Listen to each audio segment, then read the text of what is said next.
మధ్యలో ఈ గాడికి ఆ గాడికి మధ్యలో అంతా అంటే ఇటు ఆ మధ్యలో ఈ మధ్యలో అంతా కూడా కొత్తిమీర.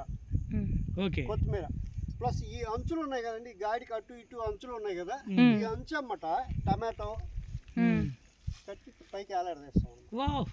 చూడండి అక్కడ పందిరి లాగేసాను చూసారా, అదే టైప్లో చివరి దాకా లాగిస్తాం. చివరి దాకా లాగిచ్చి ఇక్కడ మనం టమాటో ఒకటి, కీర బీర, కీర దోసకాయ, బీరకాయ ఇవన్నీ వేస్తాం. అది ప్లస్ ఇంకోటి ఏంటంటే దీంట్లో ఉన్న అనదర్ అడ్వాంటేజ్ ఏంటంటే ఈ మధ్యలో ఇవ్వండి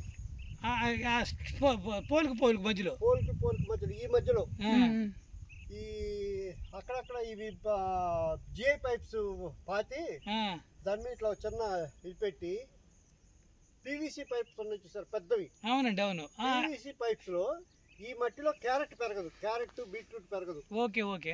సో దాంట్లో ఆ పైప్స్ లో వేరే మట్టి వేసి క్యారెట్ బీట్రూట్ పైపుల్లో పెట్టేస్తారు. అది ఇవ్వండి. కానీ ఇప్పుడు ఆ పైపులు మామూలు తీసేసుకొని మనకు క్యారెట్ మళ్ళీ పెట్టారు. లేదు, జస్ట్ ఆ మట్టి అదే క్యారెట్ మనం ఎట్లా పీకుతాం, మట్టిలో పీకుతాం కదా, అట్లా పీకేస్తాం కదా, పీకేసి మళ్ళీ ఆ మట్టిని మళ్ళీ ట్రీట్ చేసి వెరీ గుడ్ మళ్ళీ మట్టి వేసి నెక్స్ట్ ట్రిప్. ఇదంతా కూడా ప్రతి నెల వచ్చేటువంటి పంట. ఓకే. కాబట్టి ఈ బార్డర్ల మీద వచ్చేటప్పటికి 3 నెలలకు ఒకసారి వచ్చేటువంటిది ఏది మన కీర దోసకాయ కానీ, బీర కానివ్వండి, ప్లస్ మన టమాటో కానివ్వండి, ఇవన్నీ కూడా 3 నెలలకి 4 నెలలకి వచ్చేటువంటిది.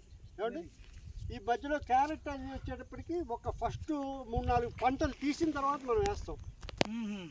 ఇప్పుడు ఇమ్మీడియట్గా దానికి క్యారెట్లో వేయం. అదేలేండి. ఇప్పుడు ఇమ్మీడియట్గా వేసేది ఏంటంటే టమాటాలోను, కీర, బీర, కొత్తిమీర ఇవి. ఇప్పుడు దగ్గర మనకు 10 ప్లాట్ల దాకా ఉన్నాయి. ఇది మొత్తం 1000 గజాలండి. 1000 గజాలు. 1000 గజాలు. అదే ఇప్పుడు ఈ ప్లాట్ కూడా ఉంది, 13వ నెంబరు. 200 గజాలు ఎవరికైనా చెప్పమంటారా? చెప్పండి. ఇగోండి ఈ ప్లాట్ ఉంది, ఇగోండి అక్కడ నుంచి 4 రాళ్ళు. అదే 13వ నెంబర్ ఇది ఉంది. కార్నర్ ప్లాట్ ఉందిరా, ఎవరికైనా ఉంటే చెప్పండి. అది ప్లస్ ఇదిగోండి ఈ వరుసలో 15, 16